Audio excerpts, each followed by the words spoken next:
उच्च स्तरीय साधना का तत्व ज्ञान।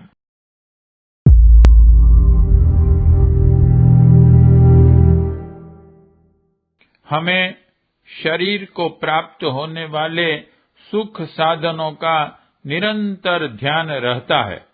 उन्हीं प्रयत्नों में सारा समय लगता है, पर जिस आत्मा का यह शरीर एक तुच्छ सा वाहन मात्र है, उसके कल्याण एवं सुख का तनिक भी ध्यान नहीं रखा जाता।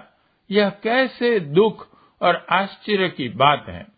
पौष्टिक भोजन में कंजूसी के कारण शरीर दुबला और पीला पड़कर मरणासन्न स्थिति को पहुंचता जाए और कपड़े जेवरों पर प्रचुर धन खर्च किया जाए, तो इसे कोई बुद्धिमानी का कार्य न माना जाएगा।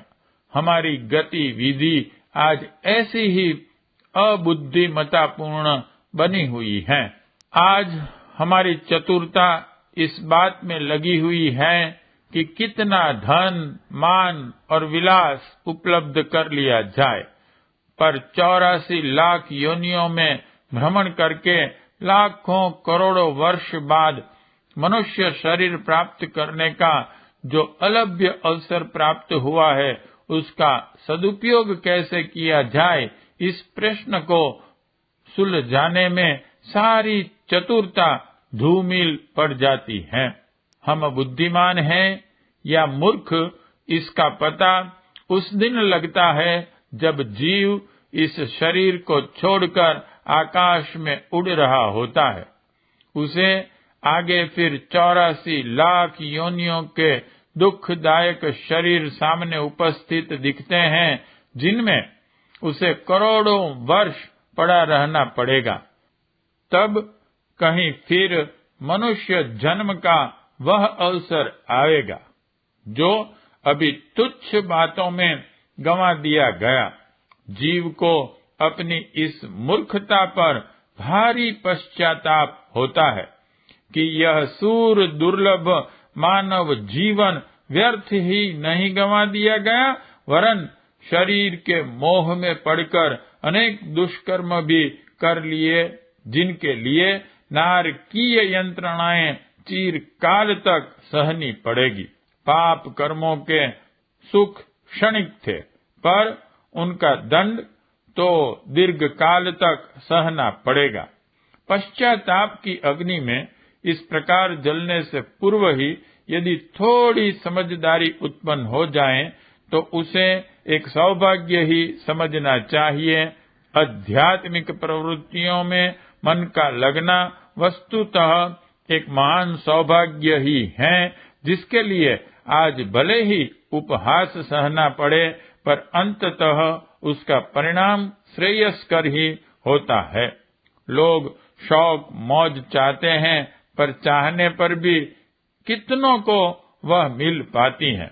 अधिकांश को तो इस मृग तृष्णा के पीछे भटकने पर भी निराश और असफल ही रहना पड़ता है। फिर यदि इस छोटी सी जिंदगी में कुछ दिन वासना और तृष्णा की अग्नि को विलास और संग्रह के ईंधन में शांत करने में कुछ देर सफलता मिले भी, तो उससे बनता भी क्या। बुद्धिमता और दूरदर्शिता की कसौटी तो एक ही है कि हम अपने स्थिर स्वार्थ को समझें, शाश्वत शांति के लिए प्रयत्न करें और आत्म कल्याण की साधना में श्रद्धा पूर्वक लग जाएं। इस मार्ग पर चलते हुए लोक और परलोक दोनों बनते हैं। पारलौकिक शांति तो मिलती ही है, लौकिक सुखों का अभाव भी नहीं रहता। आत्म सुधार, आत्म निर्माण और आत्म विकास का मार्गदर्शन ये पत्रिकाएं अपने जीवन के गत 30 वर्षों से सतत करती रही हैं। सद्विचारों को अपनाने से भावनाओं को विकसित करने और उपासनात्मक साधना का अवलंबन करने का अपना एक सुनिश्चित मिशन इस लंबे समय से चल रहा है। प्रसन्नता की बात है कि परिवार के अगणित सदस्यों ने इससे समुचित लाभ भी उठाया है।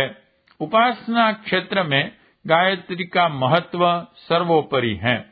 प्राचीन काल के समस्त ऋषियों ने गायत्री के आधार पर अपनी योग साधनाएं की थी। भगवान के 24 अवतार हुए हैं, उनने भी अपनी उपासना में गायत्री की प्रमुखता रखी है। वाल्मीकि रामायण साक्षी है कि भगवान राम गायत्री की उपासना करते थे। श्रीमद् भगवत से स्पष्ट है कि श्री कृष्णचंद्र की उपासना का आधार गायत्री था। यज्ञोपवीत धारण के समय प्रत्येक द्विज को गुरु मंत्र के रूप में केवल गायत्री की ही दीक्षा देने का धर्म ग्रंथों में विधान है। भारतीय संस्कृति की इस आधार भीति गायत्री महामंत्र की जानकारी सर्वसाधारण तक पहुंचानी आवश्यक थी। महाभारत के बाद आए हुए अज्ञानांधकार युग में जो नाना मत मतांतर और संप्रदाय बरसाती मेढकों की तरह उपज पड़े थे, उनने उपासना के मूल आधार को हटाकर अपना अपना ही सिक्का जमा लिया था और गायत्री को शाप लगी हुई, केवल ब्राह्मणों की गुपचुप कान में कहने की, सतयुग में जपने की आदि आशंका एवं उपेक्षा पैदा करने वाली बातें कहकर एक प्रकार से बहिष्कृत ही कर दिया था। प्रसन्नता की बात है कि भ्रम का वह अंधकार अब हट गया है। प्रारंभिक उपासना के रूप में गायत्री जप का सामान्य विधान अब तक सुविस्तृत किया जाता रहा है, पर उतने से ही पूर्णता के लक्ष्य तक नहीं पहुंचा जा सकता। जब से मनोभूमि की शुद्धि होती है, जमीन को जोतने का जो कार्य हल बैल द्वारा संपन्न होता है, वही कार्य मनोभूमि की शुद्धि के लिए माला द्वारा गायत्री के जप से होता है। भूमि की जुताई हो जाने पर उसमें 1. बीज बोना, 2. सींचना, 3. खाद देना, 4. निराई गुड़ाई करना, 5. रखवाली आदि की आवश्यकता पड़ती है। इसी प्रकार जप द्वारा परिमार्जित की हुई मनोभूमि में 5 संस्कारों की आवश्यकता होती है। इसे ही पंचकोशी या पंचमुखी साधना कहते हैं। कितने ही चित्रों में गायत्री को 5 मुख वाली दिखाया गया है। अगले पृष्ठों पर इन 5 मुखों की विस्तृत विवेचना की जाएगी। आत्मा पर चढ़े हुए 5 आवरण ही गायत्री के 5 मुख हैं। जैसे शरीर पर बनियान, कुर्ता, जैकेट, कोट और ओवरकोट एक के ऊपर एक पहन लेते हैं, वैसे ही आत्मा भी 5 आवरण धारण किए हुए हैं, जिन्हें 1. अन्नमय कोश, 2. प्राणमय कोश, 3. मनोमय कोश, 4. विज्ञानमय कोश और 5. आनंदमय कोश कहते हैं। इन आवरणों को हटाते हुए आत्मा का परमात्मा का साक्षात्कार करना ही योग साधना का लक्ष्य है। जप के बाद अगली भूमिका में प्रत्येक साधक को प्रवेश करना पड़ता है।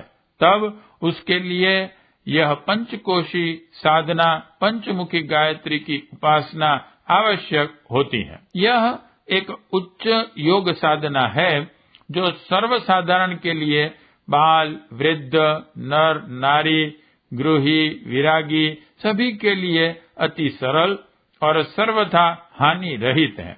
1-2 घंटा समय लगा सकने वाला कोई भी व्यक्ति इसे बड़ी सरलता पूर्वक अपना सकता है।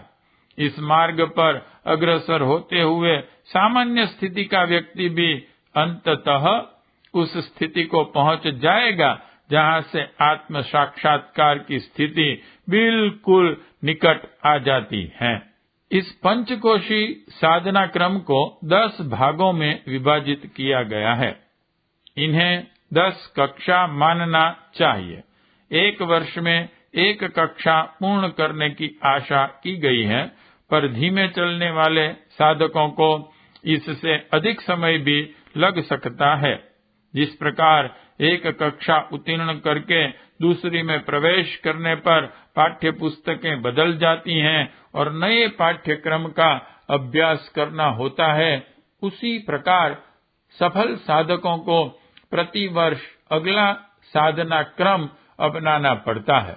10 वर्ष तक यदि कोई व्यक्ति इसे अपनाए रह सके तो विश्वास पूर्वक कहा जा सकता है कि वह व्यक्ति बाहर से साधारण गृहस्थ जीवन में रहने वाला, सामान्य व्यवसाय करने वाला, औसत दर्जे का भले ही दिखाई दे, पर आंतरिक दृष्टि से वह निश्चित रूप से महामानव होगा।